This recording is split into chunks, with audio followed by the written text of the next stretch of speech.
From the pill, Johnny Huxley.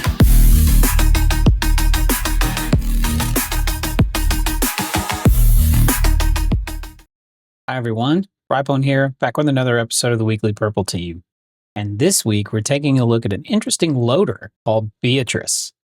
Beatrice obfuscates binaries by generating different patterns of assembly instructions, replacing the ones that are in there by default. So this can get by some in-memory scanning, some versions of Yara scan, that type of thing. In other words, it is used for getting by EDR. And you can see right here, his example, which this person is, I'll get the name right, Louis G. Moret. This person is showing Havoc getting by with Beatrice. Cool, right? Obfuscation. We like that. What we're going to do today is we're going to take Adaptix C2 and we're going to do the same thing and we're going to get by Defender. Then I'm going to give you a couple of ways you can detect this. But let's start with Kali and Adaptix. We'll jump over here to our Kali box. We'll sign in real quick here. And you can see we have a listener. I'm just going to generate an agent from this listener straight up. This is a beacon HTTP agent, protocol HTTP. I'm binding host to all available ports on port 80. So I'm just going to go generate agent. And you can see right here, I have a beacon profile. I'm doing a rotation mode of random and IAT hiding to further obfuscate this beacon. And then we're going to run it through Beatrice. So we'll go generate and we'll just call it agent.exe. I don't know if it could be any more obvious. Save it here to Kali. And we're going to replace that. Now I'm going to serve this with updog up to our Windows 11 host here in just a minute. But let's run it through Beatrice now. So I'll clear the screen from my previous run. And what you do is you run Python, Beatrice.py, and notice I'm going up one directory and running it against the agent.exe that we just created. And here we go. Now creating a backup of the executable, which it always does before it starts, detecting that it's a portable executable file, and then it applied 200 patches to this binary. Pretty cool. And see how fast that was too. Very, very fast obfuscation. So what do we do next? We make sure that this is available via some method, right? You put the binary somewhere so that the end host can download it. But in this case, we're going to do a very obvious method. We're just going to straight download the exe from updog. Now, I don't expect this is what you would do on a real red team or real pen test. It's just more to show that you could do this. All right, let's show Defender now. Defender, we have virus and threat protection settings enabled.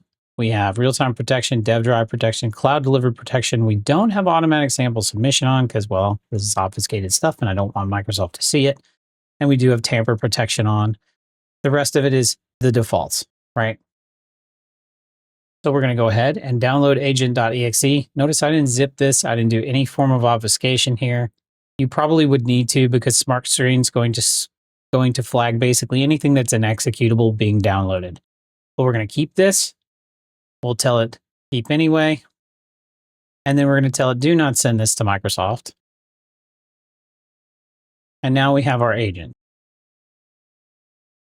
So if we come here into agent, notice we have agent.exe and it got through the first pass scan that typically happens with Smart Screen. We're going to do it one more time just to make sure that we have cleanly scanned this with Defender. So we're going to show more options. We're going to scan this with Microsoft Defender and notice no current threats. There we go. Let's double click this guy. And then we'll come back over here to our Kali box, back into Adaptix, and we have our beacon callback. So sometimes I always get, hey, we'll pull your beacon call back, but you can't do anything with it. Well, let's try some things here. We'll do a remote shell here. Actually, let's make this session interactive first. So we're going to just go to our console and we're going to go interact just like this.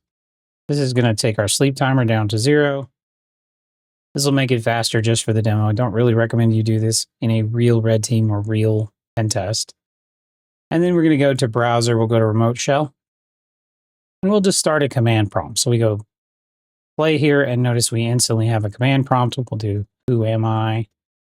And we can see we are Bruce Banner. And then we'll go host name. And there's our Win11 host 1. Okay, cool. We got command shell with cmd.exe. Well, what else do we have? We have PowerShell. There we go. We've got PowerShell. And we can run commands here, right? So we do get process. And there you go. You now have a task list through PowerShell. There you go. That is the red. We got a beacon by Defender. Now with Defender out of the way, detecting this can be quite challenging. So for the blue, we're going to take a look at Elastic first, but then we're going to use some forensic tools to hunt with Yara. So let's take a look at Elastic. And notice I have event code 4688 or 1 here, and process args, cmd.exe, and PowerShell being launched. And notice what I'm doing here. Basically, I am creating a list of known places that this should launch from. And if it launches from any place else, alert me, right? These types of rules are better for threat hunting. They're not great for real-time interaction because, well, if an executable launches it, it probably will fire. You may get a lot of false positives with a rule like this when you first start. But in general, these are good threat hunting rules to have in your SOC once everything is tuned out well. Right? I've run this query over 30 days here in my lab.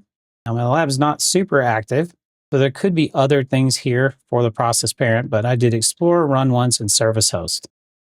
And that has given me a couple of events. So if we go over here, 4688, you can see right there, there's agent.exe. There's the agent that we created from downloads. And right here, this is sysmon event 1. Notice here, there's your agent from your parent process command line. That's one way to find this. Now remember, a C2 beacon is going to have tons of these different methods of using things. So this is not foolproof detection, right? What you need to be able to find is the actual Adaptix beacon itself. Well, how can you do that? You can use Yara. We take a look here. Here is some Yara rules from Unit 42 that detect the Adaptix beacon, even with some of the obfuscation. We're going to just take this top section here because we're only looking for the default beacon, not the gopher beacon, right? We are looking for these strings: file time to Unix timestamp, timecalc1, B64 encoded size. And we're going to use a tool called Velociraptor. Velociraptor, you guys may have seen in some of my previous videos, but Velociraptor is a forensic detection utility, right? It allows you to threat hunt through your environment. So let's go over to Velociraptor here, and notice I have a hunt running titled Adaptix, Hunt Adaptix Beacon. So what this is this is a Yara hunt with what we just created. And I'll clone this in a minute and show you how to create this on your own. But in general, if we go to clients, we pick our Windows 11 host, we go to collected, then we can see our artifacts here. And notice we have some collected. We have 2 rows. And then we go to results. Notice here we have our detection of our agent.exe. So in this case, it would not matter what the adversary named the executable, right? Because we're hunting it with Yara. And as you can see right here, process 10940. And notice what we landed on: file time to Unix timestamp. That's our match, right? As we look over here, file time to Unix timestamp right there. So that Yara match can be caught, even with the obfuscation. So there you go. That's a good way to catch this. Now, how do we build this hunt? If we go back to our hunts, I'm going to clone this hunt real quick. We'll just clone it. We'll go copy hunt just so you can see it. You typically would give it a hunt tag, in this case like Adaptix, give it a description. Then you're going to select your artifacts. Notice I have selected Yara here. See it selected here. You can do multiple different Yara methods here, but I did Yara process because I know it's a running process, right? Then you're going to configure parameters. You come into your Yara process and you put your Yara rule right in here. Notice I only put the top of that rule. I could put more in there, right? I could put the entirety of that Yara rule to detect more. But basically the beginning and end of this section here is the Yara rule itself.